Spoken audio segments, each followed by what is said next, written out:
ప్రభుదేవ్ గారు dance master అట్లా అని చెప్పేసి హీరోగా రానివ్వలేదా ఆయన? ఆర్పి పట్నాయక్ గారు ఉన్నారు, ఆయనను హీరోగా రాణించారు. మనం మ్యూజిక్ డైరెక్టర్ అని చెప్పేసి మ్యూజిక్ డైరెక్టర్ పక్క పెట్టలే కదా. ఆ లెక్కను తీసుకుంటే బ్రహ్మానందం గారు కూడా మిమిక్రీ ఆర్టిస్టే. సో ఆయన బ్రహ్మాండంగా వచ్చారు. జూనియర్ వేణుమాధవ్ భయ్య కూడా మిమిక్రీ ఆర్టిస్ట్. ఆయన అద్భుతంగా చాలా సినిమాలు చేశారు.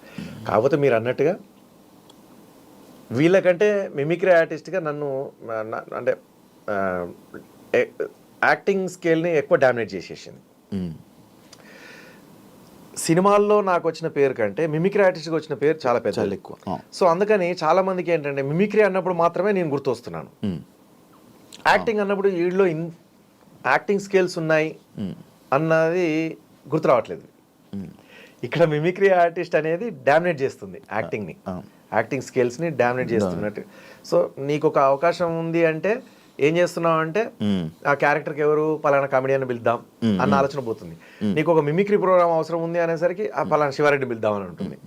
సో అట్లా మిమిక్రీ అనేసరికి నేను గుర్తొస్తున్నాను కావచ్చు, యాక్టింగ్ అనేసరికి నేను గుర్తు రాకుండా వేరే ఆర్టిస్టులు గుర్తొస్తారు కావచ్చు అని అనిపిస్తుంది. సో అట్లా జరిగి ఉండొచ్చు, అట్లా కూడా అయ్యి ఉంటుంది, మేబీ అయ్యి ఉండొచ్చు. ఒకప్పుడు హీరోలు పెద్ద పెద్ద యాక్టర్లు వేసుకునే డ్రెస్సులు అంటే వాళ్ళు చేసే మెయింటెనెన్స్ దానికి డబల్ శివారెడ్డి అన్న మెయింటైన్ చేసేవాడు. ఆ మెయింటెనెన్స్ చూసి పక్కా హీరోలు కానీ యాక్టర్లు కానీ ఆశ్చర్యపోయేవాళ్ళు. అది ఎలా సాధ్యమైంది, అది ఏమైపోయింది? యాక్చువల్లీ ఓపెన్గా చెప్తున్నా, ఒక కమిడియన్, నాకు బాగా ఇష్టమైన కమిడియన్, నేను అంత సూపర్ డూపర్ డ్రెస్ వేసుకొని లొకేషన్లోకి వచ్చినప్పుడు వద్దురా బాగోదురా అన్న, మనం మంచిగా నీట్గా తయారయ్యి మంచిగా పద్ధతిగా మంచిగా వస్తే, మంచిగా నచ్చిన డ్రెస్ వేసుకొని వస్తే తప్పే ఉందన్న. లేదురా, ఓ రోజు కారు కొనుక్కొని కారు లొకేషన్కి తీసుకెళ్ళాను, అప్పుడు కూడా వద్దురా అని చెప్పేసారు అన్నాడు. సో అట్లా మేబీ ఇప్పుడు చాలామంది అంటారు శివారెడ్డికి ఏం మంచి పెద్ద ఇల్లు ఉంది అని చెప్పేసి. ఎవరికి లేదు చెప్పండి? ఏ కమిడియన్కి లేదు ఇల్లు చెప్పండి? అవును, అందరికి 2 ఫ్లాట్లు 3 ఫ్లాట్లు ఉన్నాయి, అందరికీ ఇల్లులు ఉన్నాయి, అందరికి సొంత ఇల్లులు ఉన్నాయి. ఓకే, నా దగ్గర ఫ్లాట్ కొనుక్కున్న సుడిగాలి సుధీర్కి కూడా ఈరోజు 2 3 ఇల్లులు ఉన్నాయి. నాకు తెలిసి, తెలియకుండా ఇంకెన్ని ఉన్నాయో నాకు తెలియదు, మరి చెప్తున్నా. సో దేవుడి దయ వల్ల తను పాపం ఫస్ట్ ఫ్లాట్ నా దగ్గరనే కొన్నాడు. చాలా తక్కువకి ఇచ్చా, సుడిగాలి సుధీర్ చాలా తక్కువకి ఇచ్చా. అడిగాడు అన్న నిన్న ఈరోజు. అవును, ఓకే. సో అందులో నేను ఇంటీరియర్ చేయించింది ఎట్లా అంటే, నా అవార్డ్స్ పెట్టుకోవడం కోసం అని ఎస్ సింబల్తో వచ్చేటట్టుగా ఇంటీరియర్ డిజైన్ చేశాను అనమాట.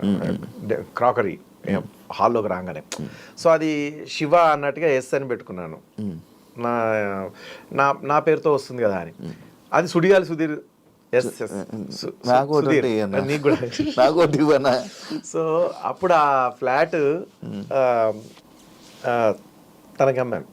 ఇప్పుడు ఆయనకి ఒక పెద్ద ఇండిపెండెంట్ హౌస్ ఉంది. సో అట్లా ఏ కమిడియన్స్కు లేదు, అందరికి ఉన్నాయి. బట్ నా ఇల్లునే మెన్షన్ చేస్తారు. ఆయనకేంది ఇల్లు ఉంది సూపర్, అది ఇది మస్తు ఖతర్నాక్ ఇల్లు ఉంది.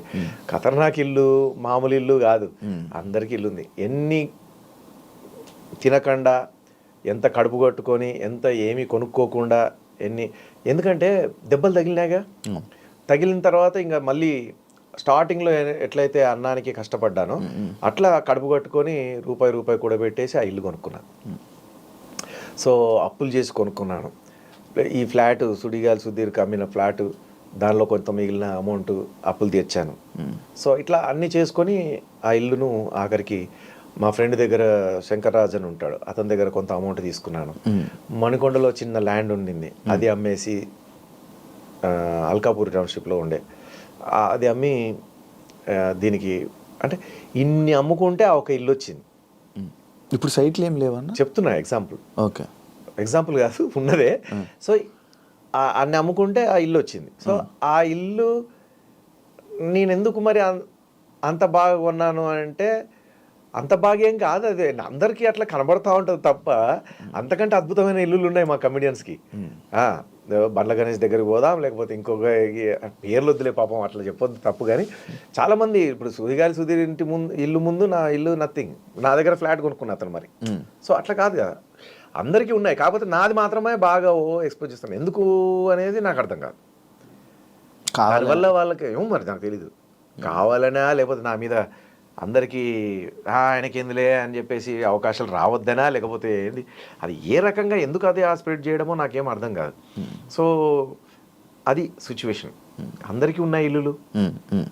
ఇప్పుడు ఈ రోజుల్లో ఆఖరికి మొన్న బలగం తీసిన వేణు కూడా బలగం తీయకముందే ఇల్లు 4 అంతస్తుల బిల్డింగ్ కట్టినాడు, 4 ఫ్లోర్లు ఉంటుంది. గృహప్రవేశం నేను పోయినాను.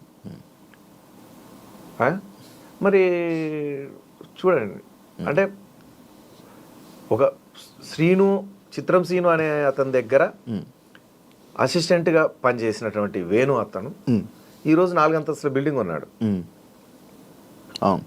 సో కట్టాడు. అంటే అందరికీ ఉన్నాయన్న ఇల్లులు, ఎవరికి లేదు. కాకపోతే శివారెడ్డికే ఉంది, ఇంకెవరికి లేదు కమిడియన్స్కి అన్నట్టుగా క్రియేట్ చేస్తుంటారు. అట్లా ప్రొపగండా చేశారు. అమెరికాలో ప్రోగ్రాంలు అందరూ పోతున్నారు, చేస్తున్నారు, వస్తున్నారు. కాకపోతే ఏంటంటే అక్కడ సరిగ్గా ఎంటర్టైన్మెంట్కి అంటే అవతల వాళ్ళు చేసే ఎంటర్టైన్మెంట్ వాళ్ళకి కనెక్ట్ కాలేదు. నేను చేసిన జోక్స్కి, నేను చేసిన మిమిక్రీకి, నేను అంటే పాటలు పాడతాను, డ్యాన్స్ చేస్తాను, మిమిక్రీ చేస్తాను, వాయిస్లు సినిమా యాక్టర్ల వాయిస్లు చేస్తాను, అటు రాజకీయ నాయకుల వాయిస్లు చేస్తాను, జనరల్ టాపిక్ మాట్లాడతాను, చిన్నపిల్లలకు సంబంధించిన జోక్స్ చేస్తాను, సౌండ్స్ చేస్తాను, వెంట్రలాక్విజన్ చేస్తాను పిల్లలు నవ్వించడానికి, మళ్ళీ భార్య భర్తలు నవ్వించడానికి భార్య భర్తలు జోకులు చెప్తూ ఉంటాను, టీనేజర్స్ నవ్వించడానికి టీనేజర్స్ జోకు, అమ్మాయి అబ్బాయి సరదాగా యంగ్ ఉన్న అమ్మాయిలు అబ్బాయిలు మాట్లాడుకుంటే అక్కడ వచ్చే కామెడీ, ఇట్లా అన్నీ చేసేసరికి వాళ్ళు బాగా అట్రాక్ట్ అయిపోయారు. అందుకని నాకు ఎక్కువ అమెరికాలో ప్రోగ్రాంలు వచ్చేటివి.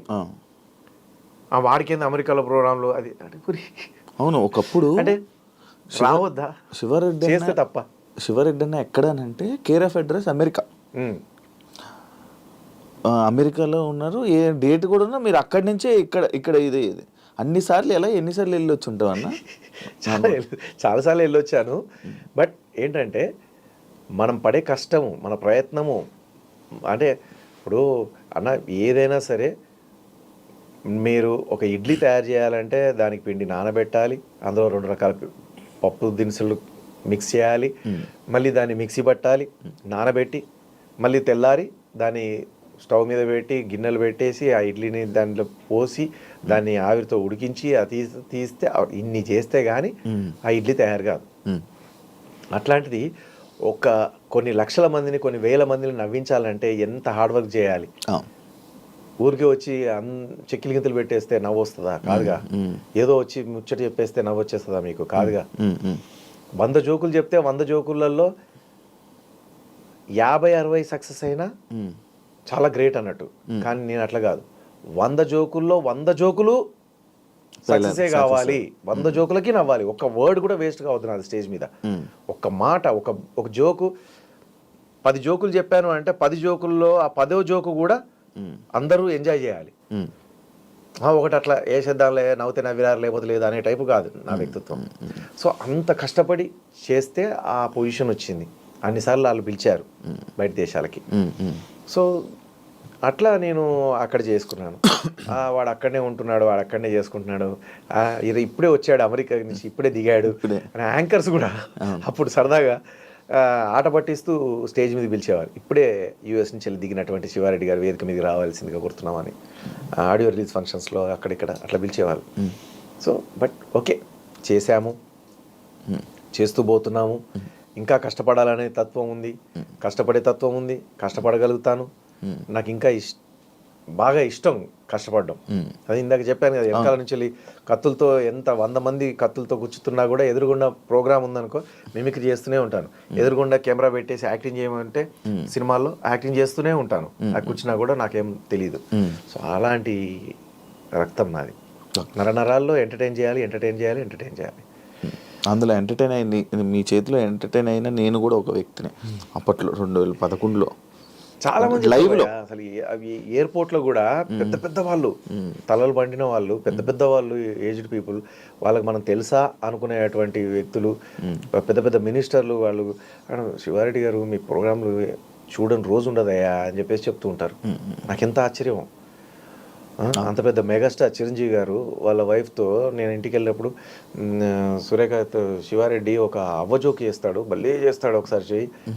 రవీంద్ర భారతిలో కూడా అదే అన్నాడు ఆడియన్స్తో, శివారెడ్డి ఒక అవ్వజోక్ చేస్తాడు, చేశాడా, చేయించుకోండి అంటే అట్లా అందరూ అంత గుర్తుపెట్టుకొని యూఎస్లో కానీ ఎక్కడ కానీ వెళ్తే అక్కడ కూడా వాళ్ళు సాఫ్ట్వేర్ జాబ్ చేసేటోళ్ళు. సార్ మేము పొద్దున ఆఫీస్కి పోగానే ఫస్ట్ ల్యాప్టాప్ ఓపెన్ చేసి మీరు ఏదన్నా ఒకటి మిమిక్రీ బిట్ చూసి ఆ తర్వాత మేము వర్క్లోకి వెళ్తాం రిలాక్స్ అయిపోయి. నేను ఒకరిని అట్లా ఇట్లా చాలామంది లేడీస్ కానీ జెంట్స్ కానీ ఎవరైనా సరే ఇదే చెప్తారు. 2015లో నేనన్నా కొన్నిసార్లు ఏదన్నా పెద్ద ఫంక్షన్లకు పోయినప్పుడు ఆ ఫంక్షన్ ఓనరు చాలా బాగా హోందాగా ఇది ఉంటారు కదా, ఆయనకు మనం ఎక్కడ తెలుసులే అనుకొని మామూలుగా వెళ్తాము. ఎవరో పక్క నుండి పరిచయం చేపిస్తారు, అయ్యో నాకెందుకు తెలీదు శివారెడ్డి గారు మీరు అది ఇది మనం అక్కడ కలిసాము, ఇక్కడ మీరు ఆ ప్రోగ్రామ్ చేశారు, ఇది చేశారు, ఆ జోక్ ఈ జోక్ అంటే నాకు చాలా ఇష్టం, ఆ వాయిస్ అంటే నాకు ఇష్టం. అట్లా అంటే A to Z అందరూ నా ప్రోగ్రాంలు చూశారు, A to Z అందరూ ఇష్టపడ్డారు, A to Z అందరూ నన్ను ఆశీర్వదించారు. సో ఒక్కొక్కసారి బాగా డిప్రెషన్లోకి వెళ్ళినప్పుడు సినిమాలు లేవు కదా లేదా ప్రోగ్రామ్స్ లేవు కదా అన్న డిప్రెషన్లోకి వెళ్ళినప్పుడు ఇవన్నీ గుర్తు తెచ్చుకున్నప్పుడు చాలే ఇంతమంది ఆశీర్వదించారు, ఇంతమంది ఇంత ఎంకరేజ్ చేశారు, ఇంతమంది ఈ మాటలు చెప్తున్నారు, ఈ జాలుగా ఇంకా లైఫ్కి పూర్తిగా ఏమీ లేని పేరు దగ్గర నుంచి ఈ మాత్రం అందరూ చూడగానే ఈయన శివారెడ్డి కదా అంటున్నారు, అది చాలు కదా.